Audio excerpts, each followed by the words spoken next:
What's up, YouTube? Welcome to the latest episode of The Layup.Line.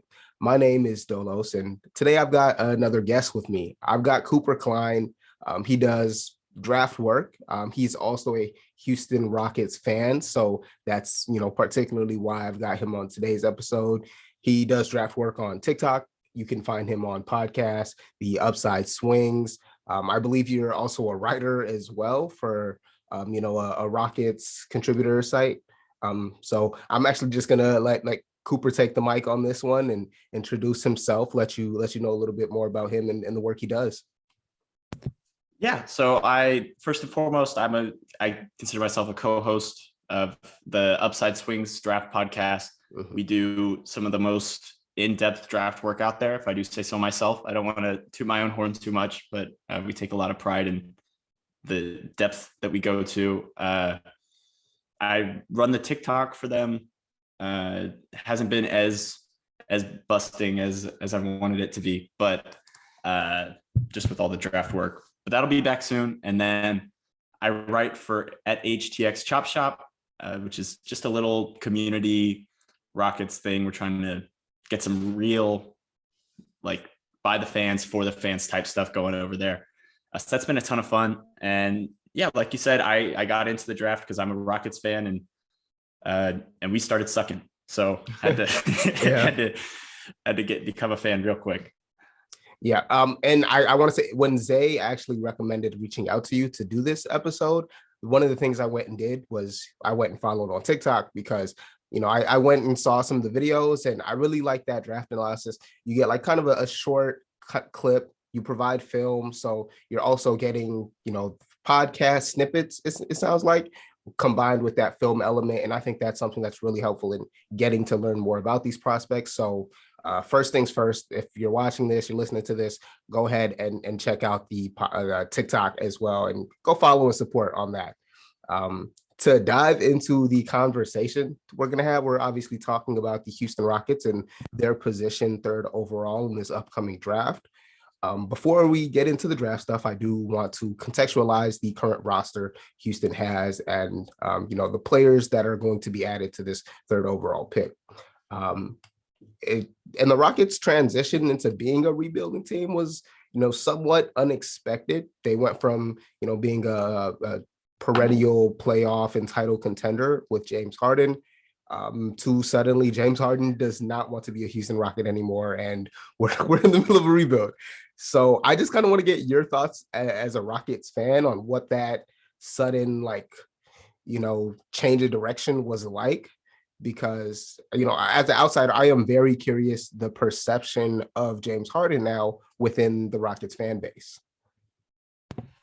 Yeah, so to start with your last point, there's an older contingent of fans that really dislike James Harden. They dislike the manner he left in, a lot of his attitude. I wouldn't call it that, but just the way he was, seemed more focused on things that weren't basketball related. I don't think that I am there. I kind of dislike him, but it's not the end of the world. I just try not to let it bother me too much. We got a historic haul back for him, and we traded him at just the right time, because right after we traded him, his value fell. It plummeted. So I'm pretty happy with how it ended up working out, even though in the moment it was bad, and I don't think the way he handled it was perfect.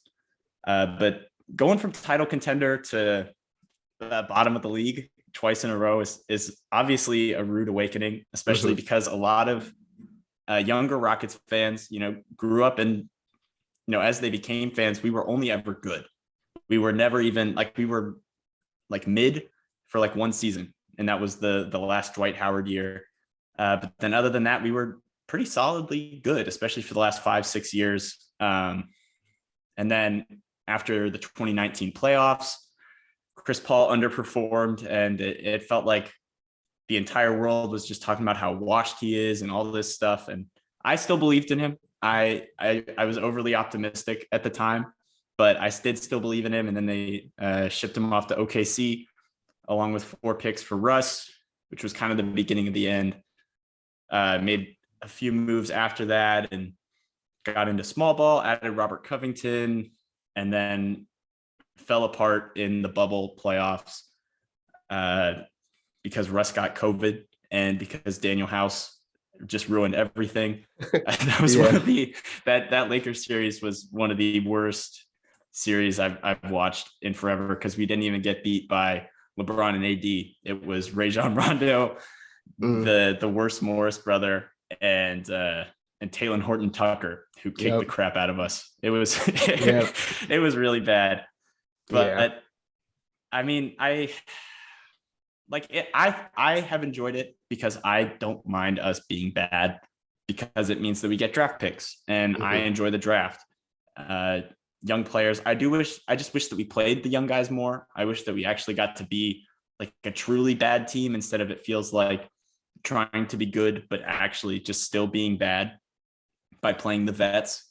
But I've enjoyed it. I've enjoyed the process of being bad and watching young players come through and really try and prove something to the team and the organization. Yeah, and I will add that I think that the Rockets have one of the better kind of like just young group of guys. I'm a real big fan of just a bunch of the players that they have. We're gonna get to this at the end of just rapid fire going through a lot of them, but it's going to get repetitive. Me saying I'm really big fan of this guy, and he's really athletic, and the flashes he has are really nice. So that's going to get annoying at some point. But I like I said, I'm just a fan of a lot of the young guys that are on the roster already. And speaking of the young guys on the roster, we might as well get into the guy who seems like he's going to be the cornerstone of this next era of Rockets basketball, Jalen Green. I just want you to, he kind of had a tale of two seasons. Started the year out, really inefficient player, was getting a lot of hate, a lot of slander. And then, towards the end half of the season, he did turn things around. He was looking like the scoring prospect that we always projected him to be. And a lot of that potential flash there. Which is more real? Which Jalen Green was more real?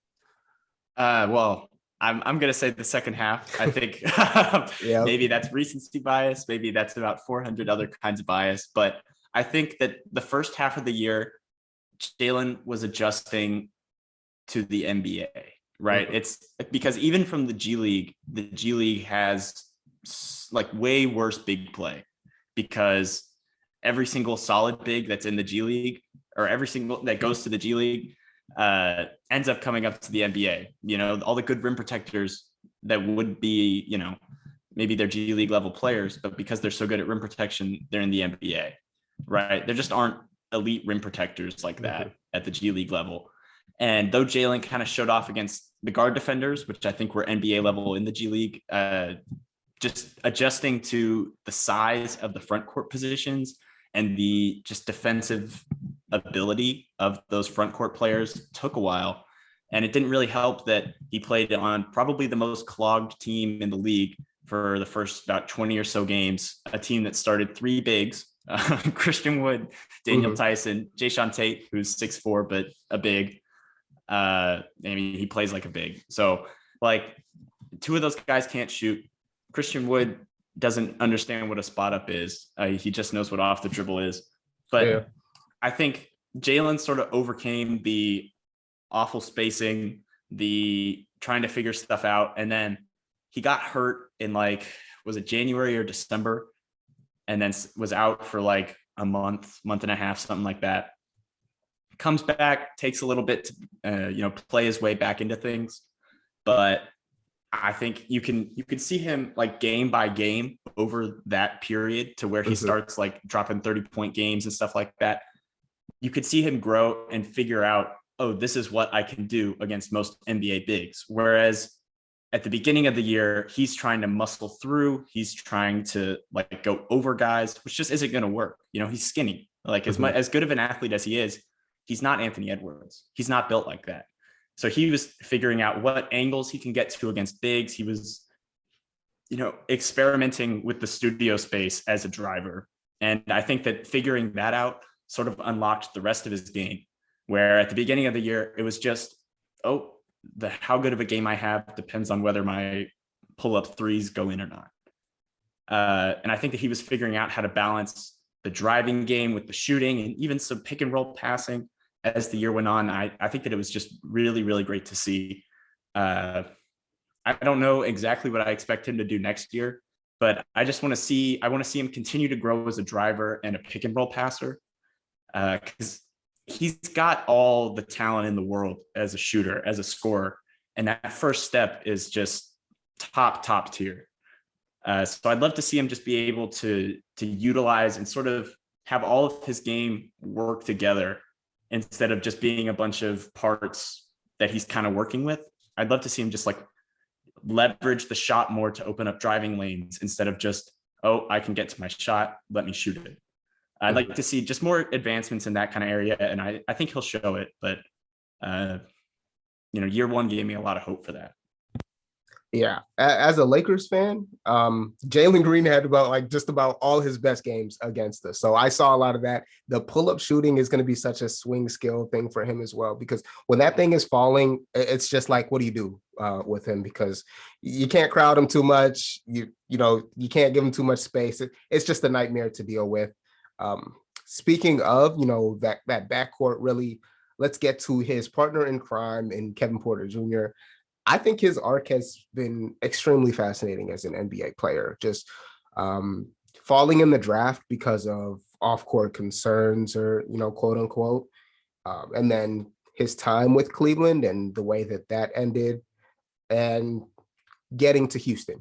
Immediately he gets to Houston, he's sent to the G League, and that's billed as this story of him maturing as a player, and they're teaching him to learn the position of point guard. And that was a huge narrative over that first half season with the Rockets, that Porter Jr. was the point guard of this team.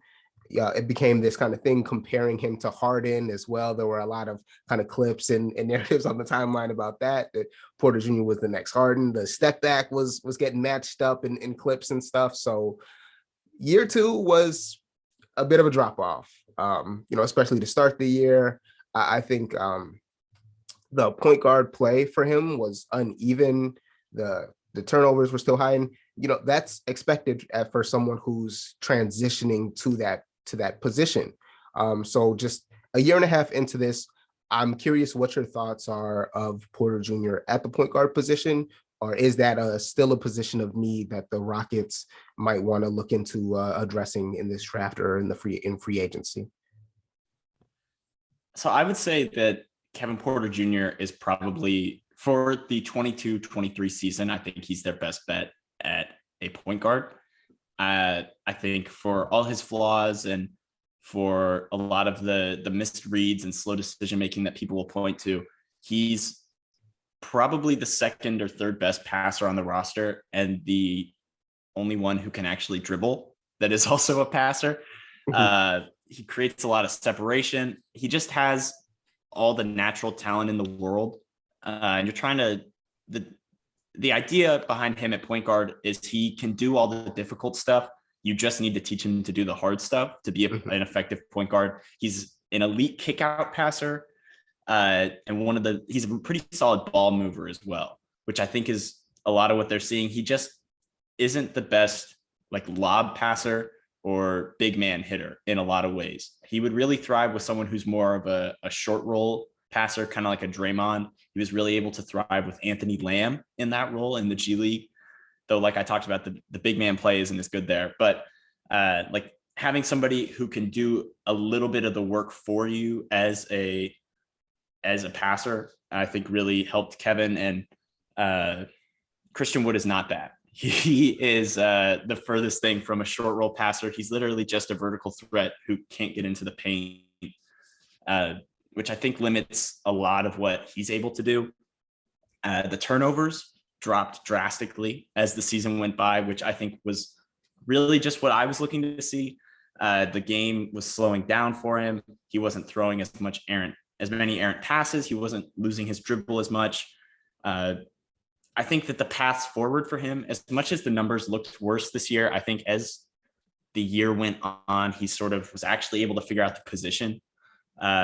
Instead of at the end of last year where he was just kind of thrown in and just kind of did the best he could with the players he was given. He was actually, given the keys to this offense and the reins to more of a degree.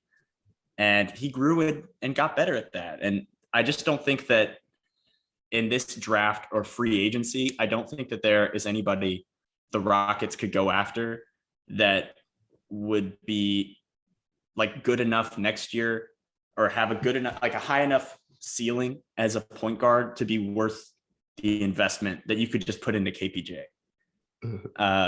I think his ceiling as a point guard is just that much higher than anybody else on the market. Bad free agent class, an awful draft for guards that aren't like off guards. The catch and shoot 3-point percentage was really good this season. I don't have the numbers on me. I should have, but he was really good at that, playing off ball. And I think just building that chemistry where him and Jalen Green are both able to initiate the offense or play off of the other guy is really important. And you started to see that come together as the year went on, as they played together some more, actually got minutes together. They were staggered a bit more, so they were both able to get their rhythm going a bit more towards the end of the year. And I saw both of them went in the right direction. And I'd like to see Kevin get more run at the point guard going into next year.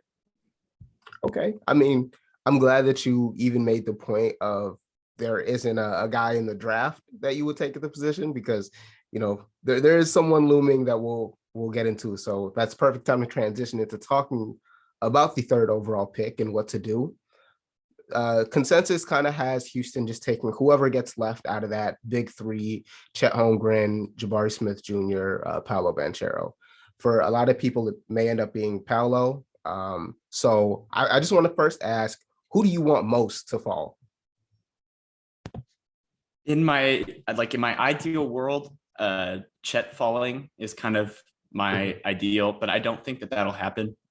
I think that OKC or Orlando would be kind of dumb to miss on Chet.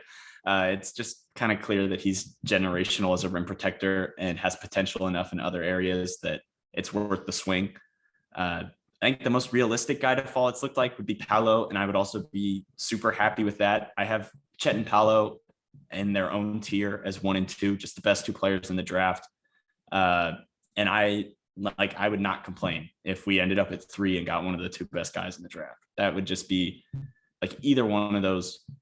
Just at the end of the day, awesome win. They both fill multiple holes on the roster and fit really well with the talent already there. Yeah, that's okay. That's kind of been the recurring trend with my guest so far, that Jabari has been the consolation prize for most people. Just like, you know, I'd prefer Chet, I'd prefer Paolo, but, you know, Jabari is still a obviously very talented and a good prospect player. And that, you know, we're talking about top 3. So, you know, yeah, at the end of the day, I mean, even ending up with Jabari at 3 is still a win. That is an awesome player. He could shoot the leather off the ball. He is really good at what he's good at, and that it makes him interesting developmentally, where maybe if you can figure out how to build his game out from the shooting, from the point of attack defense, and improve some of his physical limitations, that makes him really interesting, just because he does 2 things that are so important, and he has such a high floor. But I think just the ceiling that Chet and Paolo have just overshadows that. I would not be sad with Jabari Smith at all, though. Okay. I mean, you do use the G word to describe both Chet and Paolo, generational. So I'm curious to kind of see what would you offer to trade up if, you know, the Rockets front office here is for sure Chet and Paolo are locked in 1 and 2, you know, in some order. What would you give on the current Rockets roster of their current assets to make that you know, move up 1 or 2 spots? I'll get flamed for this. I would trade Alperen Şengün and 3 to move up to get 1 or 2. I'm generally lower on Şengün. I think he's a solid backup big who can just destroy bench units. I don't think that he's like a future star or anything. He's just really good at what he's good at and limited by what he's not good at. And his limitations are so tough to overcome that I'm not it's not the kind of guy who I want to be like, oh, this is our center of the future. After 1 season where he didn't even get to start, he was in foul trouble all the time, looked lost, very slow. if you can trade a Şengün, maybe even like I'd maybe also trade KJ Martin. I don't think I'd throw in a 23 pick. I've seen that idea thrown around, throwing that Bucks 23 pick to move up or something like that. I wouldn't trade any 2023 picks, even if it's the Bucks, who are likely going to be in the 25 to 30 range next year. Just not going to be in the business of trading 2023 draft picks when that draft is going to be generational top to bottom. Like KJ, who might be gone anyways with the stuff his dad's been saying, or Şengün, who, you know, I think the front office took a bet on last year, just production and age. And after what I saw, I am happy to keep him. I'm also happy to see him go if it means bringing in someone who I think is actually like a real bet at a star, who's going to be a star for a long, long time. I gotta say, I'd love to see that trade happen with OKC, just for the chaos on the timeline of like Houston having traded like to get Şengün from OKC, and like kind of the chaos that created during summer league and through the season. And now in the 2020 draft for like Sam Presti be like, okay, we'll take Şengün and move down. Like, I think Thunder fans might riot. Like, the whole trust Presti thing will completely stop. It would be hilarious. Yeah, that would probably be a wild time. You know, you didn't mention though Jaden Ivey, who's the other guy who's kind of been getting talked about as should Houston take him at 3. What are your thoughts on that? Yeah, so Ivy is the other semi-realistic guy who I think Houston could take at 3. I think there's one more guy who I would like to see them take at 3. We can get into that a little bit later. But Ivy, I don't think Ivy's a point guard. I think that's part of my thing. The burst is good, but it's not elite like his speed and like the rest of his athleticism is. His like 1 foot burst isn't great. I'm not the biggest fan of the decision making. I think that's something that he could grow into.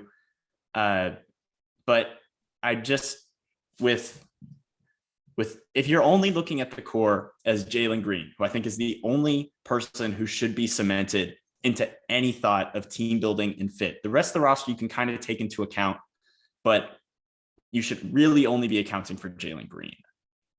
I think Ivy and Green sort of bump heads to where I don't think that Ivy's outside shooting is enough to like really detract from the fact that both of them should just constantly be trying to get to the rim over and over and over. And while you can't really have enough rim pressure, I tweeted about this earlier, but the one thing the Rockets have too much of right now is rim pressure at the guard position. It's just really almost every single guard not named Garrison Matthews can get to the rim basically at will and create easy buckets there. And I don't think that I don't want to risk having Green and Ivy sort of negate each other. They have a lot of the same weaknesses and strengths, and that could end up messing with their development if they both need similar types of reps to evolve into like more primary ball handlers. It could push out somebody like KPJ. It could push even Josh Christopher, who was struggling to find minutes even though we sucked. It could even push like a Daishen Nix, who intel came out like yesterday or the day before, the Rockets view as a lottery pick after the year he had in RGV. Like, I'm not really in the business of messing with 50% of your players' development just because I don't know. I don't think that I think that you're messing with Ivy's top end outcomes, and you're also messing with Jalen Green's when there's a lot of better options at this pick. You know, it's an unnecessary risk for someone who I don't think is like that much better than the other options available. That's a fair point. And, you know, especially considering the log jam, you've already mentioned a number of guards there, you know, at least questionable to take another guard. So the fact that there is still an elite big man prospect that will be sitting there for you at 3 just kind of makes it a little bit more of a no-brainer. And if you are going to continue having Alperen Sengun as your center, I think you may need to either go in a direction of like what Minnesota is doing, where they have someone like Vanderbilt there in the front court with Towns, to be like the super athletic, strong perimeter defender that is really smart making rotations, and help side. Or you need to just, maybe make a Cleveland pivot where you add another large big man who's going to be a better rim protector or going to be a better perimeter defender that'll allow Sengun to just focus on one thing defensively. And that might be the avenue to go. And potentially adding Jabari could, offer solutions in the front court. So I do kind of like that fit, with what Jabari's been billed as a perimeter defender. Maybe you can get more out of Sengun if he's just focused on, I'm the primary rim protector. This guy's going to defend on the perimeter and kind of help me make rotations when needed. But I think that is something that can kind of fit. And it would maybe require getting Christian Wood out, but it doesn't sound like you're that against that idea. No, I'm very pro trading Christian Wood. I would trade him for a bag of chips. I think that any trade you can get for Christian Wood is addition by subtraction. Any value that you get back is just like the icing on top. Bruno Fernando is not a rotation big on 90% of the teams in the NBA. When he played for the Rockets, we looked like a real team.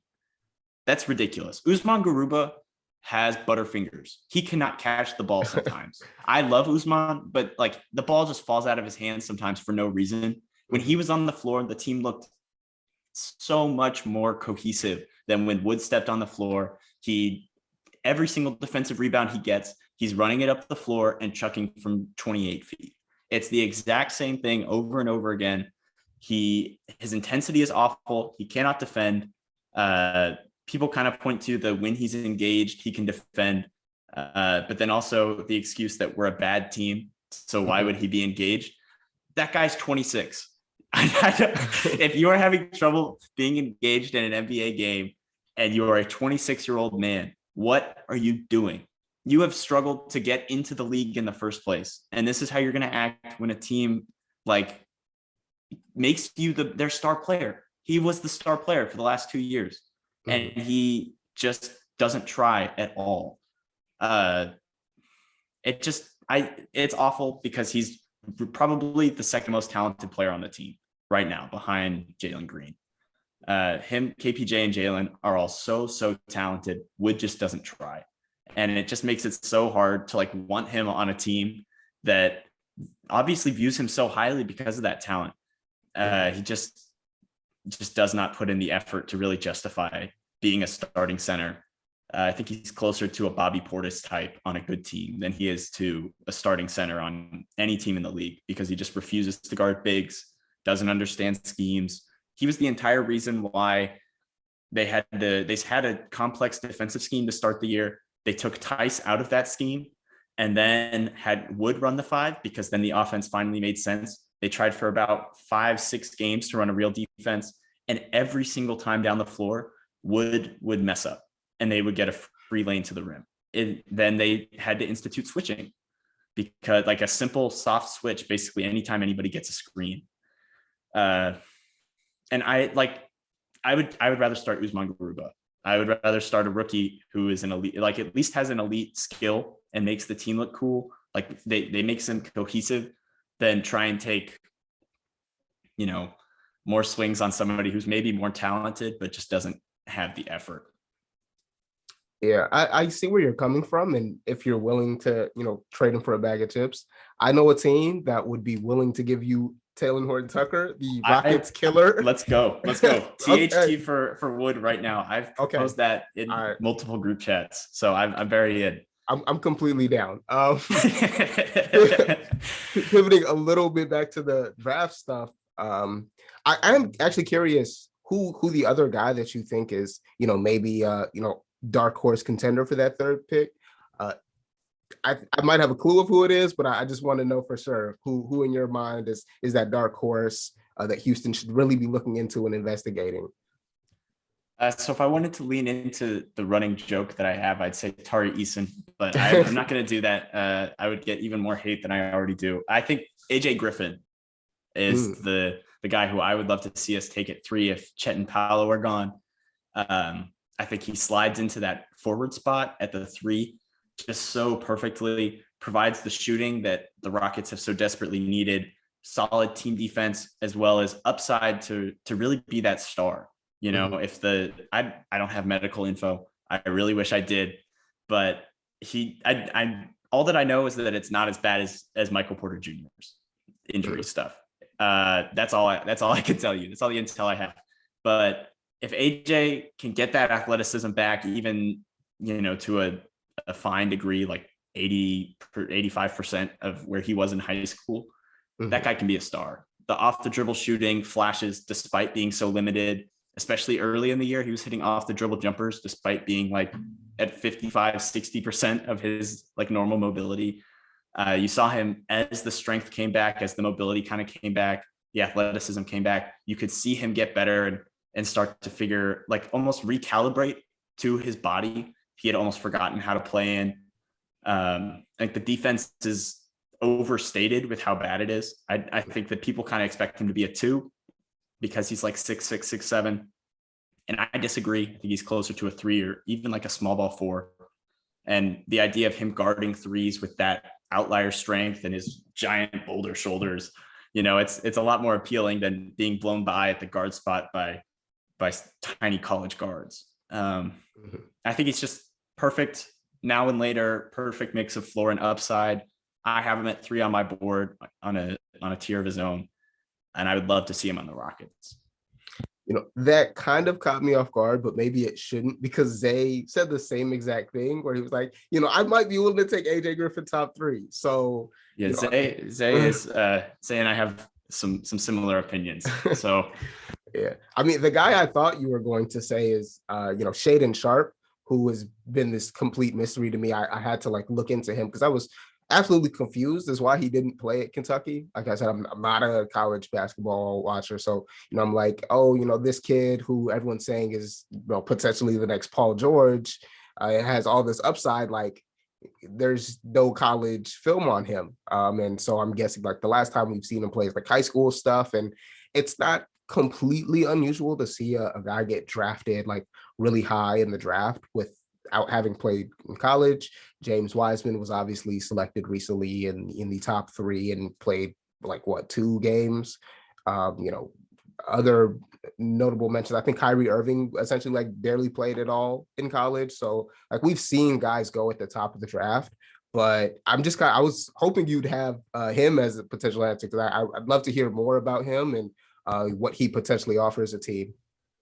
Yeah. So I think Shaedon Sharpe he has this really wide gap between highlights and game film, right? So you watch the highlights, you see him throwing down dunks, hitting step backs. You're like, oh my God, this guy is Paul George, right? You're like, oh my goodness, is this guy Jalen Green?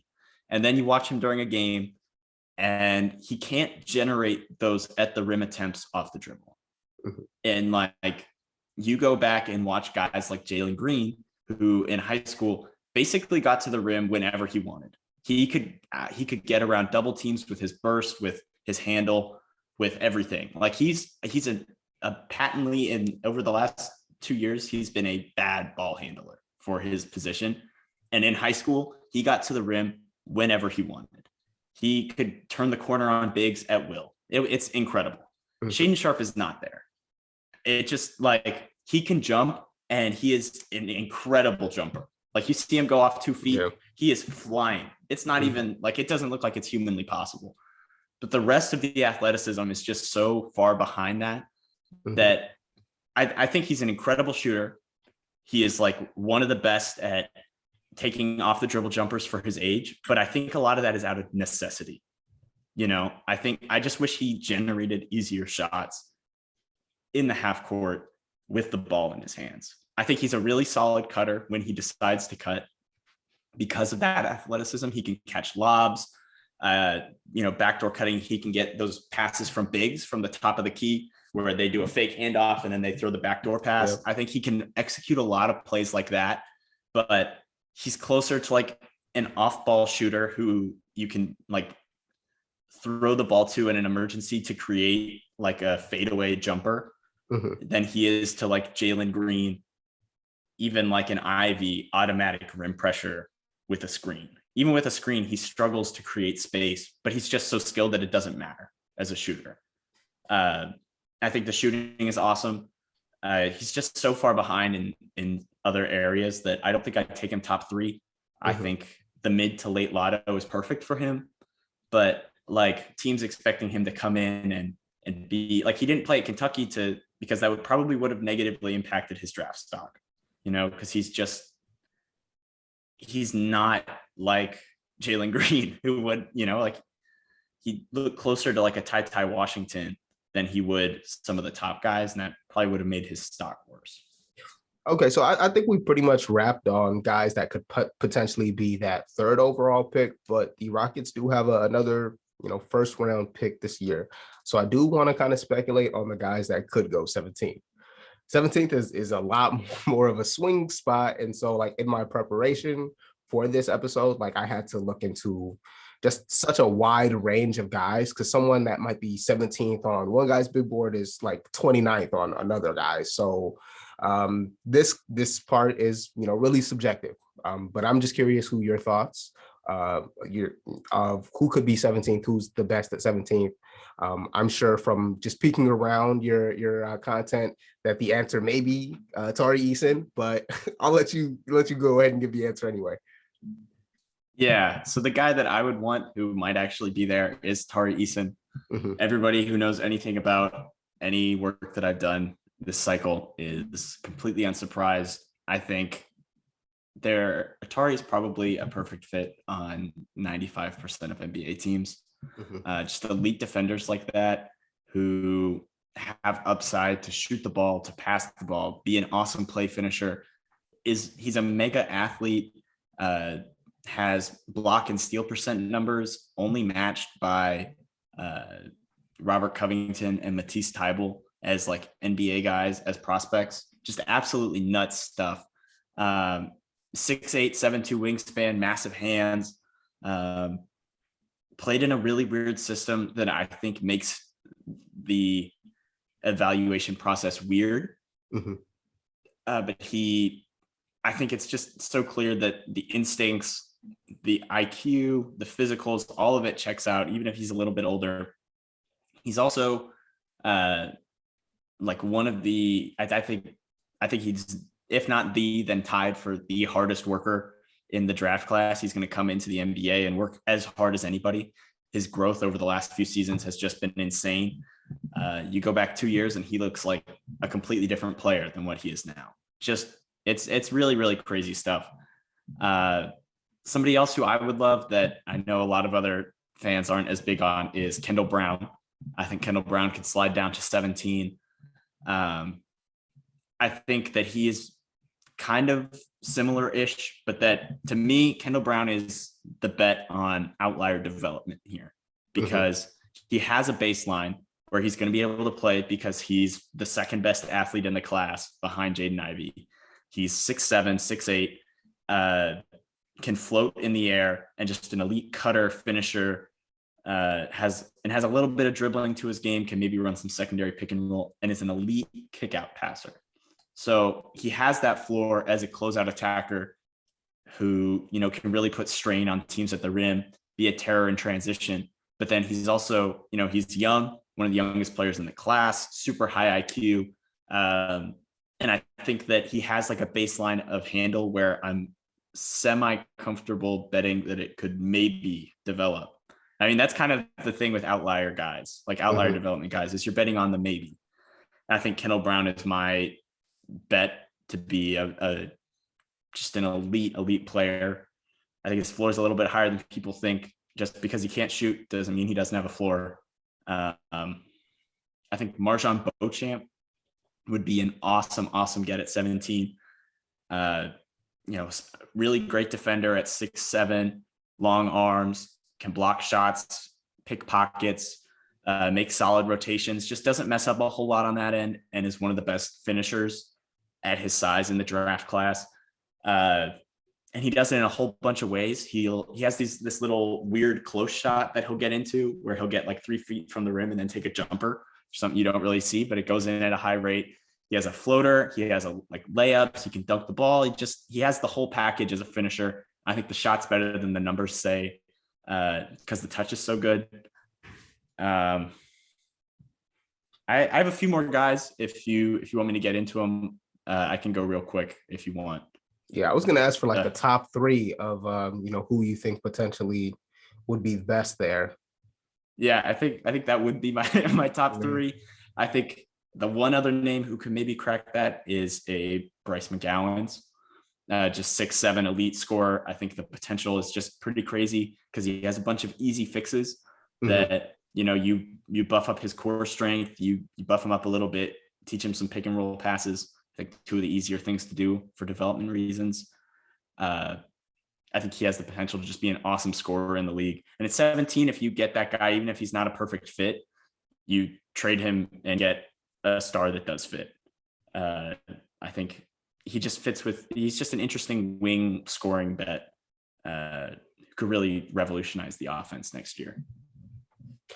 I'm glad you mentioned fit because while I was looking through, the Houston Rockets roster and just generally some of the mock drafts I was seeing, I did kind of consider like, hey, the Rockets need a wing.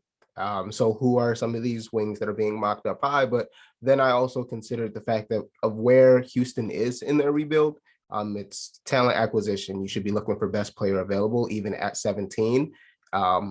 Those guys you named, I believe they were pretty much all wings. Is that more a result of you kind of picking for a fit, or are those truly just the best players available potentially at 17? So I'm someone who believes that wings are just more valuable than every other position in basketball. I'm a wing truther. But then also the Rockets are at a position where they have 0 wings in the entire roster. Everybody on the roster, by my count, is a guard or big, except maybe KJ Martin, but he's like a tweener. Everyone who could be considered a wing is like a tweener big forward thing, like him and Tate and maybe even Nawaba, these guys that are just short and would probably be considered bigs if they were 6'9". And I think that these guys are probably the best available at 17, like the most likely and best. And there are a few guards who I think could maybe get in there, like in that range and discussion, but I don't think they're all in a similar enough tier to where I'm just going to go wing over guard or big just about every single time. And I do think that fit, even for a team like the Rockets, is underrated. As much as you like, I don't think that you let a guy like Şengün get in the way of drafting these guys. I don't even think if the Rockets organization really believes that Ivy is like the 3rd best guy on the board by a huge margin after Chet and Paolo and those 2 are gone, then take Ivy. But if you think that Ivy is in the same tier as someone like an AJ Griffin, a Jabari Smith Jr., even like a Jalen Duren, if you think he's in that tier, then go after one of those guys who makes so much more sense and makes the developmental situation that much stronger for everyone who's there already. I think that the best way to make players good is by having players to complement them. You don't want guys to have to overcome more than they already do in the NBA. You want to make it easier for guys. And unless somebody's far and away better, I'm going to go for best fit as well as best talent. Just like a combination of those 2 just about every time, especially for a team like the Rockets who have such a poor system for guys to young players to fit into. Yeah, I think that is one of the most difficult tightropes for GMs to walk in between best player available, but considering fit, because when you take the best player available, fit ultimately will still matter as that season begins to play out, because the best player available sometimes just going to a bad situation that doesn't fit, they're no longer the best player available. So I completely agree with that sentiment, and where it's so difficult because it really makes you look completely stupid in hindsight with these decisions. Because a lot of the time, like, I focused on this Sacramento example in a past episode where in a vacuum, you can maybe understand picking Marvin Bagley, who was a highly ranked and highly recruited prospect, over Luka Doncic when your best player was De'Aaron Fox, and you have whatever. I still think even in hindsight, you can clown those concerns about Fox and Luka fitting together. But yeah, in a vacuum, I still think, hey, we need a big. This guy's been highly recruited, highly ranked. Let's add him second overall. I get that, but in hindsight, even in now, like it just looks awful not going with the best player available definitively, especially when his skill set was so fantastic at the time. Yeah. I think that some of the worst draft picks over the years have been teams coming into a draft and being like, we need to fill the guard hole on this team. We are going to draft the best guard no matter what. And the guards just aren't that good. In 2016, all the guards who went high were just not good because teams basically like there are going to be teams like the Hornets who are going to come into this draft and be like, we need a big desperately. But I think unless they come away with Duren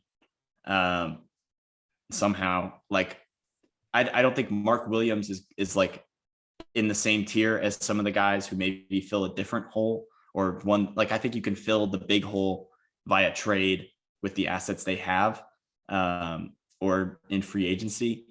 That like drafting a Mark Williams at 13, even though I don't have him as that high on my board, would just be a huge mistake.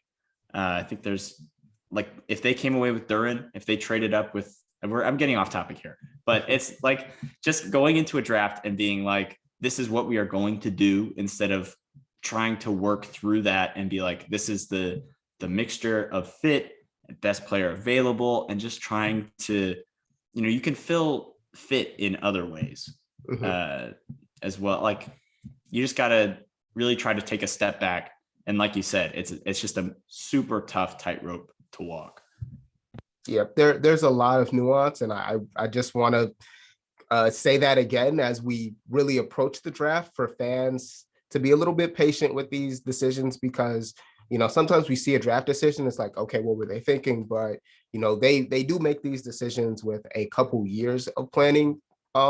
So, I think it is fair to kind of let that play out before we totally clown bad draft decisions, like, the Suns not taking Tyrese Halliburton. So things like that, like that was clearly bad at the time. I think that one's still bad. Yeah, I think if they had drafted Halliburton or Devin Vassell there, I think they have a chip. Yep. But there are like some other ones like I guess like the Kai Jones or James Bouknight draft, like picks for the Hornets that maybe they didn't play much in their first year. I get clowned specifically because I tell people I would rather have taken Kai Jones at 16 than Şengün. Şengün just got a ton of minutes that Kai Jones just wasn't allowed to get because he played for a bad coach and in a bad organization. But if you switch their minutes and roles, I think Kai would have looked better. And we'll see. It takes time, especially a lot of these guys like teams expect a lot of guys to come in and contribute immediately. And I think that is very backwards. And, guys take time. And we'll see. The point of the draft is to pay off 3-4 years during the second contract, not their rookie and sophomore years. Very true. And I did a video looking into kind of the historical context of bigs, because I'm a wing truther. I don't really value bigs in general, kind of. So I think like you can find that value on free agency market, just finding veteran guys. And so I even went and looked like, hey, like these guys that are making all rookie teams and have really great impact starting out, like it's valuable to have that. Like, don't get me wrong, but sometimes that falls off, and we need to be a little more patient in seeing who sticks and who pops, and eventually like really hits their potential. So I'm glad you mentioned all of that. I do kind of want to transition into getting back onto the Rockets roster, because I do want to do this rapid fire, just hit on most of the most interesting players on the team and get your thoughts and opinions on them. For a few of them, it's going to be more so skewed to like, all right, where are we trading this guy? But for some of the young guys, I do want your like evaluation opinion of them and the seasons that they've had. We've already kind of done the main characters of the roster, in Jalen Green, Porter Jr., Christian Wood. But another guy who's a huge shadow over the organization right now is John Wall. So just rapid fire your thoughts on Wall. Would love to see him cut or traded to anybody who can take him. I just want him to go out there and win. Mm-hmm. I just don't want him here just taking up too many minutes at the point guard spot. That's where you want Kevin. I want him to go play for a contender, really. I want to see John Wall win a ring. He's a great vet, even if he didn't play. I don't hold that against him at all. Awesome dude. Just want to see him succeed. Not here, though. Okay. This next guy, I honestly forgot about him until I pulled up the roster. I'm not sure how I did because he was in a ton of trade talks this season, but Eric Gordon. Ooh, I love Eric. He's the longest tenured Rocket at the moment. One of my all-time favorites. I don't know why he wasn't traded at the deadline. If you could get a first for Eric Gordon, that is organizational malpractice to hold on to a 33, 34-year-old who has a long injury history. I think the Suns should have backed up the Brinks truck to try and get Eric Gordon. Mm-hmm. I think quite a few other teams could have done really well to really push the envelope and get him.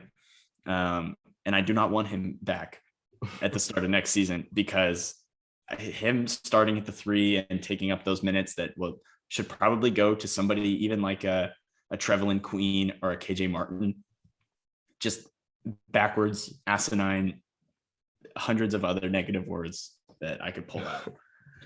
So, okay. Next player that I want to get to, I think he's a pretty premier figure on the roster as well, Jae'Sean Tate. I love Tate. I think Tate is probably the best player on the Rockets right now, or was this last season. I think he was overtasked because he's a 6'4" power forward whose main job should be locking up guards. But because of that switch scheme that I was telling you about earlier, that they had to run because of Wood, he was guarding big men, 6'8", 6'9" forwards, night in, night out. That was his only job. And it's just tough because he's the shortest player in the starting lineup. He should be guarding. He locked up Dame and Steph Curry and all these different small guards in his first year with Houston. He was awesome. But then because Wood is unable to guard these bigs and Tate is better at it because he's stronger, even if he is smaller, not able to contest them, he's just so good. He is incredible. I think he's going to go to a good team or we're going to get good and he's going to get all defense consideration. He is that good. He just needs to figure out how to shoot. The rest of the game is so good. He's so well-rounded in literally every single other facet of his game as a passer, driver, all this stuff. I think on a good team, he looks even better. And if he figures out how to shoot, he's going to have like a sub all-star level impact. This was supposed to be rapid fire, but I do want to spend a little more time on Tate because I think he's interesting as a player. He's definitely one of the guys that I was talking about. I really love on the roster defensively. Like his impact, I think is, pretty close to all NBA level. And so especially because of his age, I think a lot of other teams will view him as, more valuable on a competitive team than on a team that is still actively trying to lose. What's your opinion on whether Tate belongs in the Rockets' current timeline and future, or if they should be looking to kind of cash in on his value? I would say keep him around. I think there's a lot of talk about veterans and all this stuff as arguments for keeping Wood or Eric or all these random older guys that we have. And I think Tate is a perfect bet. I think because he's still kind of developing and figuring out his game, he's not going to win you too many games with his impact right now because he's so fit dependent to a degree, if you know what I mean. And without the shooting, it's just so tough for him to fit with every single lineup. But if you can get that shooting to just enough to draw a closeout, geez, sorry for my voice. If you could get it to just enough to draw a closeout, he's unstoppable. He can make the kick out pass, all this different stuff. I think if you need to use Tate to trade up, like if you traded Tate in 17 to move up to like 11, for example, I have no idea the logistics of that or whatever. But if you used him to trade up, I would only do it to bring in like somebody who can replace that impact to a degree. So like an all defensive level player, if you're going to do that for a Tari Eason, a Jeremy Sohan, who's kind of similar, but 6'9" and able to actually guard fives, or you bring in a Dyson Daniels, who's almost a 5-position defender, despite being like 6'7" and kind of skinny. I think there's guys that are worth trading up for if you're going to trade Tate, but he's just someone who has more value to the Rockets because of his strengths and weaknesses than he will get and garner in trade talks. Kind of like how Bruce Brown was when he got traded for a bag of kettle chips and, a cookie. So I'd rather him stay. Okay, that's fair. The next guy that I want to get to, we did also kind of talk about him, but I'm still going to bring him up earlier to just kind of flesh it out a little bit more. But Alperen Sengun. I am a fan, as much as I seem negative about him. Like I talked about, I think he's really smart, high IQ, good passer. I think it's a little bit overrated because of the flashiness. I don't think that his delivery is very good and his timing is kind of weird. Like he puts guys in bad positions constantly, like KJ Martin, who's like 6'4". He throws the ball to him and he pins him under the basket with 2 big men just crowding him. And it's like, sure, you delivered the pass between 2 big men, but you have to understand that if you would hit him half a second earlier, he'd be able to go up for a layup and be uncontested. He sacrifices flash with his delivery. He sacrifices delivery with his flash. And it's just hard for someone who's so obviously best utilized as a post hub, post presence that, and maybe a handoff guy, but if you can't shoot and you're not a great inside finisher, which I think he's fine for his size, but for his role, he's not a good, inside finisher. Fine post game, great post footwork. The finishing's a little bit behind. I think the shooting's way further behind than people think. I'm just not super comfortable betting on someone to be a long-term starter when in these playoffs past the first round, not a single front court player was a bad defender. Like the closest is Tobias Harris, who's just fine. Every other front court player who played big minutes was good to great. It's just, I don't know. In today's league and even in the league going forward, you have to be able to do something on defense. And Sengun, even like rim protecting, his best defensive, I'm rambling again, but he's just, his hands are really good, right? He knocks up, he gets steals, he blocks shots sometimes, but he gets like ran over at the rim. Guys just go over him even though they're like 6'3", because he can't jump, doesn't have long arms. It's just hard to be a rim protector when you can't jump and you have short arms, and it's hard to be a perimeter defender when you can't move your feet on the perimeter. So he's kind of in a weird zone. And I'd love it for him to be a 6th man who destroys bench units, but I just don't see the star that other people do. Yeah, and I'm glad you actually went long on that, because we're once again like super aligned just basketball philosophy wise, where it's like, just being a wing truther. And it's like, I'm not down on Sengun, but I'm just inherently, just more favorable for other archetypes of players. And so, the great thing about basketball is that there are so many different ways that you can win the game. And so you invest in a big, but like, I also kind of agree where we're watching the playoffs unfold right now. And that's, not necessarily how teams are currently built right now. So while this archetype of player might still provide some value, still be a good overall player, just like when it comes to the entire goal of getting to the finals, winning a championship, I'm just not as high on them as some of the other options that might be out there. So yeah, and all the best players in today's league are the ones that have the least weaknesses, right? And Sengun has the most exploitable weaknesses in basketball. As much as I like him, he's a great dude, great locker room guy. Yeah. I love watching him play. It's just so much harder to build a successful team around someone like Sengun than a lot of other guys. And I would love to be proven wrong. I would love for him to become an all-star and to figure it out. It's just really hard to like project that as an evaluator. Very, very true. Back to the rapid fire on the Rockets players. This next like group of guys might just be like, if you're not following the Rockets, they're just kind of like an obscure, like, okay, like who are these guys? Like 10th, 15th guy on the roster. But I do think, considering the team's rebuilding, they will start to get up there in the rotation. And so Josh Christopher is the next guy that I kind of want to talk about. I love Jacob. I think that he is the ultimate vibes guy. I love him for the locker room, love him for the team. He can come in and be that spark plug. I think that he fits that like really well. That term gets kind of overused with guys. Like if they're kind of streaky, they get the term spark plug. I think Josh Christopher, even when he's missing shots, is still just a shot in the arm because of his energy and intensity. And his defensive rotations got better as the year went on. Just always comes in, plays his butt off. He is like, he's so physically gifted as a defender. I think he's going to figure it out. Needs to rein it in a little bit because he gets blown by a lot by trying to be too aggressive. But I'd rather take somebody who's too aggressive and teach them how to play fundamental defense and rein them back than try and force somebody to be more aggressive, right? I think it's easier to rein in than push. And the off the dribble shot making is just out of this world for someone his age.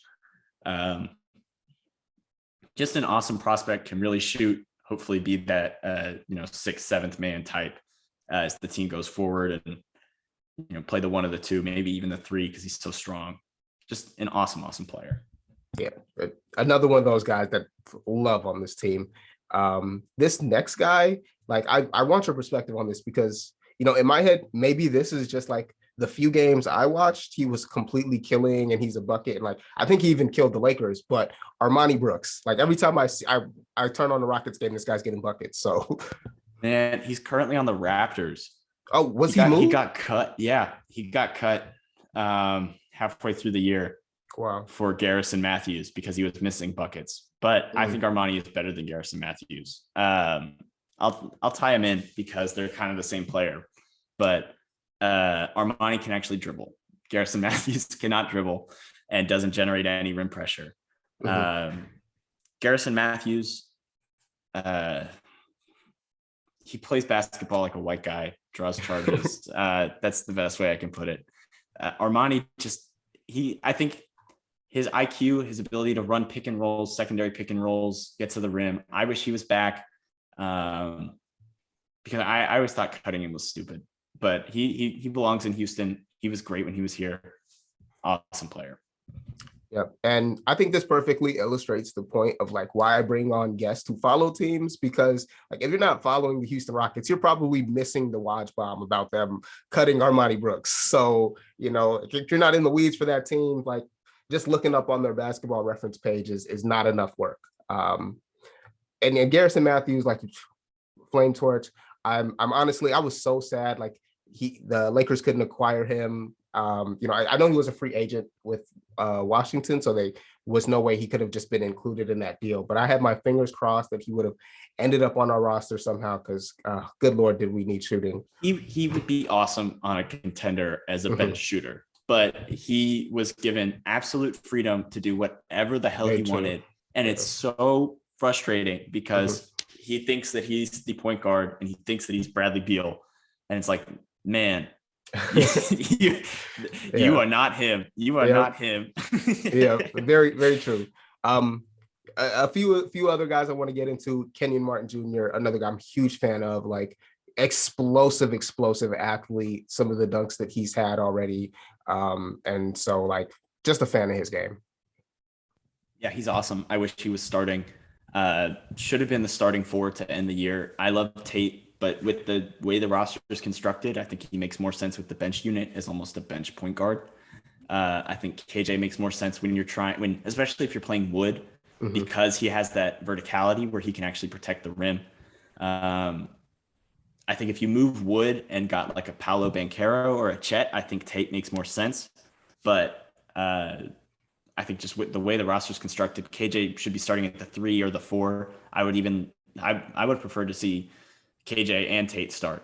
The stretchiness is coming along. Solid lob finisher, good finisher on the inside, elite cutter, almost like a small ball, like could be a small ball 5 as you move forward and work on playoff lineups. It just gives you so much versatility. I'm a huge fan of his game. Top 5 prospect on the Rockets for me, but we might end up losing him because of bad coaching. Very interesting. Like I said, a fan of him. So I'm hoping you guys can hold on to him. I think he makes a ton of sense for the roster. The last guy I want to finish up on, because you mentioned him, and I think you were really high on him when you briefly brought him up, but Daishen Nix. Yeah, I'm a big fan of Daishen. I think like a perfect backup point guard bet where he can just run a buttload of pick and rolls and create efficient offense every single time. And then there's the upside of, can he learn to finish? Because there are flashes of him having crafty footwork, using that extra weight that he has, throwing his body around, getting to creative finishes. I think if he figures that out and can get the shot, like the spot up shot to passable, he's like a Tyus Jones level player, because he lit up the G League. Like absolutely destroyed it. I'm going to find the stats real quick because it was kind of insane. Like he played in the G League last year, was not great. Played in the G League this year, averaged 20 points per game, 7.6 assists, 6 rebounds, 2 steals, just under a block, shot 40% from 3. Just insane stuff for a guy who was basically tasked with running the entire team by himself. And exactly what you want from your backup point guard, who can maybe fit with the starting lineup as a bench guy, and, you know, run different lineups with, you know, a bunch of different players that you may want to bring in. Probably, for my money, the best passer on the roster because he's so good at the pick and roll passing, has such great delivery. Just an awesome player. Yeah. Another one of the guys that, like I mentioned, it was going to get repetitive. Real big fan of him as well. Like I saw the hype really start to build with him amongst like Rockets Twitter. It's like, oh, this guy's a player. Like he might be something for the future. So I did want to bring him up last to just get your thoughts. Yeah, and I did run into him at the Galleria one time. So we're basically best friends. So. Okay, that's amazing. Another reason to co-sign him, to be honest. I'm glad I could get your opinion and thoughts on all these players. I want to kind of wrap this by just letting you take the floor one more time. You do a lot of great work. Like we're aligned, so your basketball opinion is amazing. Clearly, ball. So I'm just gonna let you take the floor so people can go find your work and go support you and all the content that you're putting out. Yeah, thank you so much for having me on. This was a ton of fun. There's nothing I love more than talking Rockets and draft. Especially, someone who's created really good stuff like yourself. I love coming on stuff like this. But I'm on Twitter at Ali_oop_coop. You can find my podcast at UpsideSwings on Twitter, on TikTok. Check out at HTX Chop Shop. We'll have some more stuff coming out there soon. Got more pods coming from over there. Got more draft content than you know what to do with coming from Upside Swings and Chop Shop. And sometimes I write for Roll Call Sports at Roll Call SN. Haven't done that in a while, but maybe I'll get back in the saddle once the draft's over and I have some time to refresh my brain and it doesn't feel constantly melted from the amount of Big Ten basketball I have to watch. But yeah, that's basically it for me. I had an awesome time coming on. Thank you so much again for having me on. It was an honor. Most definitely. From the past hour, you can obviously tell Coop knows ball. So you forgot to plug the TikTok. So I'm going to throw that in again because people need to be following that. I think that's just such a great way to like digest basketball content. Like I'm on there all the time, just mindlessly scrolling. And so once in a while, seeing a video about a prospect, like that's more information that you can just kind of get quickly.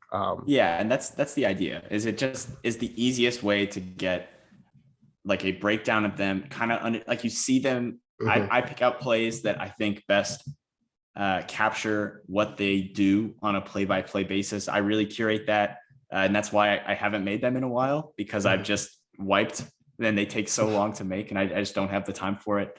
But once the draft's up, I'm hoping to do some for all 60 picks. That'll probably take me all summer, but I think it'll be really fun to go through and be like, number 1, Orlando picked him. I think he fits with their current roster because blank, blah, blah, blah, blah, blah.